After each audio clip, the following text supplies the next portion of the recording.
ሰላም ጤና ይስጥልኝ። የዕለቱ ዜናዎች እንደሚከተለው ተዘጋጅቷል። በቅድሚያ ዋና ዋናዎቹን አርዕስተ ዜና። የተባበሩት መንግስታት ድርጅት እስራኤል በጋዛ ላይ ያካሄደችውን ጦርነት የዘር ማጥፋት እንደሆነ አረጋግጫለሁ አለ። ግብጽ የአረብ ኔቶ እንዲቋቋም ሐሳብ አቀረበች።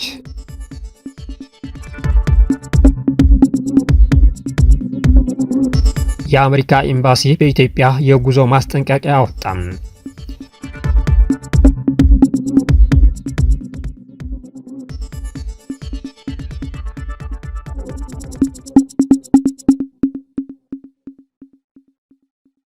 ግብጽ የአረብ ኔቶ እንዲቋቋም ሐሳብ አቀረበች። የግብፁ ፕሬዝዳንት አብዱል ፈታህ አልሲሲ የአረብ ሀገራት የራሳቸውን ወታደራዊ ጥምረት እንዲያቋቁሙ የሚጠይቅ ምክረ ሐሳብ ማቅረባቸው ተገለጸ።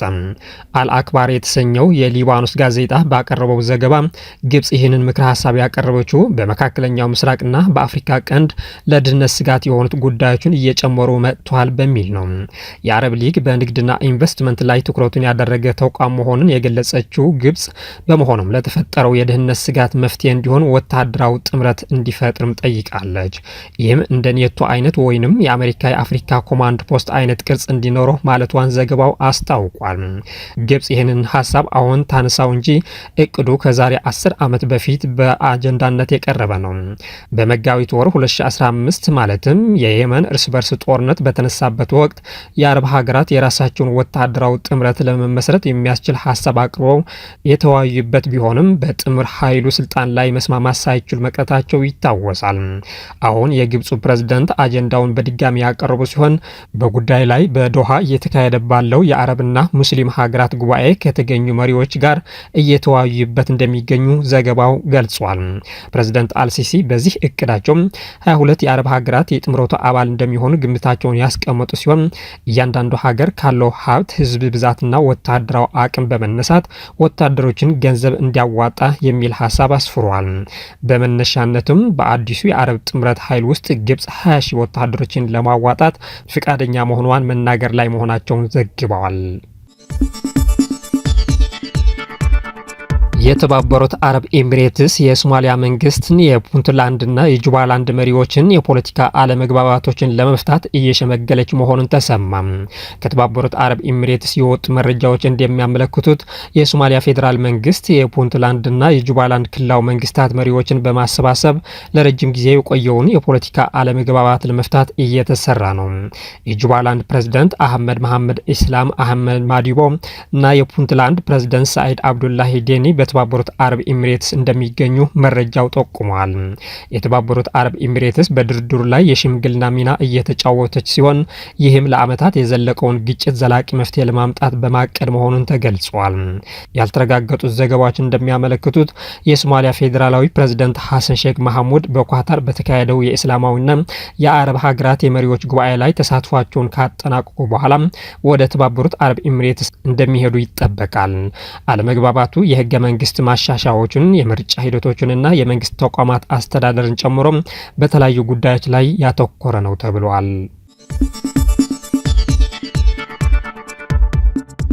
በኢትዮጵያ የሰብአዊ መብት ጥሰትን ለማስቆም መንግስትና ሁሉም ተዋናዮች ተጨባጭ እርምጃ እንዲወስዱ 42 ሀገራት ጠየቁ። በኢትዮጵያ እየደረሰ ያለውን የሰብአዊ መብት ጥሰት ለማስቆም መንግስትና ሁሉም ተዋናዮች ተጨባጭ እርምጃ እንዲወስዱ 42 የአውሮፓ ህብረትና የተባበሩት መንግስታት የሰብአዊ መብቶች ምክር ቤት አባል ሀገራት ጠይቋል። ሀገራቱ በአውሮፓውያኑ አቆጣጠር መስከረም 9 ቀን 2025 ባለፈው ማክሰኞ በጄኔቫ ባወጡት የጋራ መግለጫ በኢትዮጵያ ያለው የሰብአዊ መብት ሁኔታ በተለይም ሀሳብ በነጻነት የመናገር ሰላማዊ ሰልፍ የማድረግና የመደራጀት መብቶች መገደባቸውን ያሳስባቸው መሆኑን ገልጿል።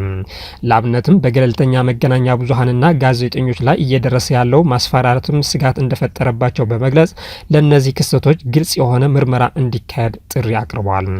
በመሆኑም በአማራ፣ ኦሮሚያና ትግራይን ጨምሮ ግጭት ባለባቸው አካባቢዎች በኢትዮጵያ እየደረሰ ያለውን የሰብአዊ መብት ጥሰትና በደል ለማስቆም የኢትዮጵያ መንግስትና ሁሉም ተዋናዮች ተጨባጭ እርምጃ እንዲወስዱ እንጠይቃለን በማለት 42 ሀገራት ለተባበሩት መንግስታት የሰብአዊ መብቶች ምክር ቤት ባስገቡት ደብዳቤና በጄኔቫ ባወጡት የጋራ መግለጫ ጠይቋል።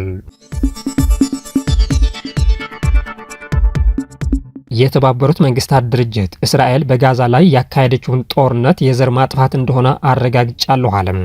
የተባበሩት መንግስታት ድርጅት ጥናት እንዳመለከተው እስራኤል በጋዛ ላይ ያካሄደችውን ጦርነት የዘር ማጥፋት ነው። ከ2 ዓመታት ጦርነት በኋላ እውነቱን ተረጋግጧል ብሏል። በተያዘው የፊልስጤም ግዛት የተባበሩት መንግስታት ገለልተኛ ዓለም አቀፍ አጣሪ ኮሚሽን ሊቀመንበር ናቪ ፒላይ የተባበሩት መንግስታት ድርጅትን የምርመራ ውጤትን ለአልጀዚራ ገልጿል። ፕሬዝዳንቱ ኢስሐቅ ሄርዞግን ጠቅላይ ሚኒስትሩ ቤንያሚን ኔታንያሁና የመከላከያ ሚኒስትር የነበሩትን የአፍ ጋላንት የሰጡት ትዕዛዝ ለይተናል ሲሉ ፒሊ በቃለ መጠይቁ ተናግሯል። አክለውም እንደዚህ 3 ግለሰቦች የመንግስት ወኪሎች በመሆናቸው በህጉ መሰረት መንግስት ተጠያቂ ነው። ስለዚህ የዘር ማጥፋት ወንጀል የፈጸመው የእስራኤል መንግስት ነው ብለዋል። እንደ ዘገባው ከሆነ ኮሚሽኑ በእስራኤል ባለስልጣናት ከተናገሩት መግለጫዎች ጋር የዘር ማጥፋት ዓላማ ግኝታቸውን ላይ እንዲደርሱ ያደረጋቸው ተጨባጭ ማስረጃ እንዳሉ አረጋግጧል። ሱዳን ወደ መጥፋት ተቃርባለች ሲሉ የተለያዩ መገናኛ ብዙሃን እየዘገቡ ነው። በሰሜን ዳርፉር ግዛት ዋና ከተማ በሆነችው ኤልፋሻር ባለፈው ሳምንት መጋባደጃ ላይ በተፈጸመው ከባድ ተኩስና ጥቃት በትንሹ 6 ንጹሃን ዜጎች ሲገደሉ በርካቶች ቆስለዋል። ይህም ቀደም ሲል ከተከበበች ከተማ አዲስ መፈናቀል አስከትሏል ብለዋል መረጃው። የሰብአዊ እርዳታ ሰጪዎች አስፈላጊ አገልግሎቶች እየተበላሹ መሆናቸውን ያስጠነቀቁ የሰብአዊ መብት ተሟጋቾች ብቸኛ የሚሰራው ሆስፒታልም ሳይቀር ውሃ ማግኘት እንዳልቻለ ይገልጻሉ። አስቸኳይ ድጋፍ ካልተደረገላቸው በጣም ተጋላጭ የሆኑ ሰዎች በቀናት ውስጥ ለከፍተኛ ረሃብ ሊጋለጡ እንደሚችሉ ያስጠነቅቃሉ። በዳርፉር ዙሪያ ሆስፒታሎች በከፍተኛ ጫና ውስጥ እንደሚገኙ የሚጠቁሙት መረጃዎቹም ባለፈው ሳምንት ሴቶችና ህጻናትን ጨምሮ ወደ 100 የሚጠጉ የቆሰሉ ሰዎች ወደ ሕክምና መስጫ ተቋማት ገብተው የነበሩ ሲሆን በርካቶች ሲደርሱ መሞታቸውን ድንበር የለሽ የሕክምና በጎ አድራጎት ድርጅት ገልጿል። ኤልፋሻርን ለማምለጥ የቻሉት በህይወት የተረፉ ሰዎች ደግሞ በከተማው ውስጥ ከ1 ዓመት በላይ በፈጣን የድጋፍ ኃይሎችና በተባባሪ ቡድኖች ተይዘው ሊቋቋሙት የማይችሉት ስቃይ እየደረሰባቸው እንደሚገኝ ድርጅቱ አስታውቋል። በአሁኑ ሰዓት በዳርፉር በተለያዩ ቦታዎች በሱዳን ሰራዊትና በፈጣን ድጋፍ ሰጪ ታጣቂዎች ከፍተኛና ተከታታይ ውጊያዎች እየተካሄዱ እንደሚገኙ ሱዳን ትሪቡን ዘግቧል። የሱዳን ሰራዊት በዳርፉር የምትገኘውን ባራ ከተማን ባለፈው ሳምንት የተቆጣጠረ ሲሆን አሁንም የተቀሩ የዳርፉር ግዛት ቦታዎችን ለመያዝ ተከታታይ ጥቃቶች እያደረገ ነው ተብሏል። አሜሪካ፣ ግብጽ፣ የተባበሩት አረብ ኤሚሬትስና ሳዑዲ አረቢያ በሱዳን የ3 ወራት ተኩስ አቁም ስምምነት እንዲፈጸም ቢወስኑም የሱዳኑ መሪ ጀነራል አልቡርሃን ውሳኔውን እንደማይቀበሉት አስታውቋል። የደሞዝ ጭማሪው የልማት ድርጅቶችና የግል ሰራተኞችን እንዲያካትት እየተሰራ መሆኑን ኢሳማኮ ገለጸ። የደሞዝ ጭማሪው የልማት ድርጅቶችና የግል ሰራተኞችን እንዲያካትት እየተሰራ እንደሚገኝ የኢትዮጵያ ሰራተኞች ማህበራት ኮንፌዴሬሽን አስታውቋል። የኮንፌዴሬሽኑ ፕሬዝዳንት አቶ ካሳሁን ፎሎ የደሞዝ ይጨመር ጥያቄ የጋራ በመሆኑ ሁሉም እንዲያካትት እየተሰራ ነው ሲሉ ተናግረዋል። የልማት ድርጅት ሰራተኞች በቦርዳቸውና ለግል ተቋማት በአሰሪና ሰራተኛ አዋጅ መሰረት የመነሻ ደሞዝ የሚወስን ቦርድ ተቋቁሞ እንዲታይ የሚያግዝ ህጋዊ ማዕቀፍ አለ ያሉት ፕሬዝዳንቱም በዚህም የደሞዝ ቦርድ መንግስት አቋቁሞ የመነሻ ደሞዝ እንዲወስን ኮንፌዴሬሽኑ ሚናውን እየተወጣ ነው ሲሉ ገልጿል። ኮንፌዴሬሽኑ ቦርድ ተቋቁሞ በፍጥነት ወደ ስራ እንዲገባ የድጋፍና ክትትል እንደሚያደርግም አቶ ካሳሁን አስረድቷል። አቶ ካሳሁን አክሎም የመንግስት የልማት ድርጅት እንዲሁም የግል ሰራተኞች የሚተዳደሩባቸው ህጎች የተለያዩ ቢሆኑም ከደሞዝ ጭማሪ ጋር በተያያዘ በጋራ እንዲሻሻሉ ኢኮኖሚ በራሱ እንደሚያስገድድ ተናግሯል። ኮንፌዴሬሽኑ በ2011 ዓ.ም የግል ሰራተኞች መነሻ የደሞዝ በአሰሪና ሰራተኞች ጉዳይ አዋጅ ህጋዊ እንዲሆን አስችሏል ያሉት አቶ ካሳሁን በአዋጅ መሰረትም የወቅቱ የገበያና ኢኮኖሚ ሁኔታ እየታየ በየአመቱ መነሻ የደሞዝ ወለል የሚወስን የደሞዝ ቦርድ እንዲቋቋም ያዛል ብሏል። ከደሞዝ ጭማሪው ጋር በተያያዘ የዋጋ ጭማሪ እንዲደረግ ሁሉም በቅንጅት መስራት እንዳለበት ገልጾም መንግስት አስተማሪ የሆነ እርምጃ መውሰድ እንዳለበትም መክሯል። ከዚህ በተጨማሪ ሰራተኞቹም እየተደራጁ ቀጥታ ከአምራቹ የሚገዙበት ሁኔታ መፍጠር እንዲሁም መንግስት የሰራተኛውን ችግር ሙሉ በሙሉ ለመቅረፍ በአይነት የሚደገፍበት መንገድ መዘርጋት እንዳለበትም ጠቁመዋል። በአዲስ አበባ የሚገኘው የአሜሪካ ኤምባሲ በአሜሪካ ዜጎች ላይ ሊደርስ በሚችል በግፍ የመታሰር ስጋት ላይ ያተኮረ ያልተለመደና ጠንከር ያለ ማስጠንቀቂያ አወጣ። ኤምባሲው በማህበራዊ ሚዲያ ገጹ ላይ ያወጣውን የጉዞ ማስጠንቀቂያዎች ወሳኝ ናቸው በማለት ዜጎቹ የስቴት ዲፓርትመንትን የጉዞ ማሳሰቢያዎችን በጥብቅ እንዲከተሉ አሳስበዋል። የኤምባሲው መልእክት ከዚህ ቀደም ከሚሰጡት አጠቃላይ የጸጥታ ማስጠንቀቂያዎች የተለየ ሲሆን በተለይ በመንግስታት የሚፈጸም በግፍ የመታሰር አስፈጻሚ ትዕዛዝን መጥቀሱን ስጋቱ ከተራ ወንጀል ወይም ከሲቪል አለመረጋጋት የዘለለ መሆኑ ብዙዎች እየገለጹ ይገኛሉ። ይህ የስቴት ዲፓርትመንት አስፈጻሚ ትዕዛዝ የአሜሪካ መንግስት ዜጎቹን ያለ በቂ ህጋዊ ምክንያት በፖለቲካዊ ዓላማ ለሚያስሩ ሀገራት ምላሽ እንዲሰጥ የሚያስችል ሲሆን ይህም በማሰሩ ሂደቱ ውስጥ የተሳተፉ ባለስልጣናት ላይ ማዕቀብ መጣልን ሊያካትት ይችላል። ይህ ማስጠንቀቂያ የወጣው በአማራና በኦሮሚያ ክልሎች ያለውን የጸጥታ ሁኔታ ባልተረጋጋበት መንግስትም በአካባቢዎቹ ህግ የማስከበር ዘመቻ እያካሄድኩ ነው በሚልበት ወቅት ነው።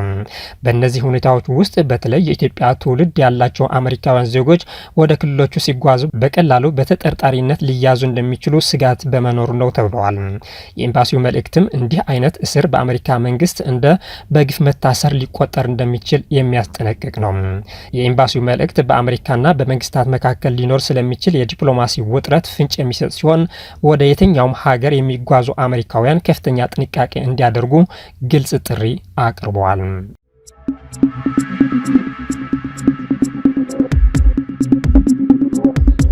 ክቡራን የኢትዮ ሞኒተር ቤተሰቦች ዕለታዊ ዜናዎቻችን ይመስሉ ነበር። ቻናላችንን ላይክ፣ ሼር እንዲሁም ሰብስክራይብ በማድረግ አዳዲስና ወቅታዊ ጉዳዮችን ይከታተሉ።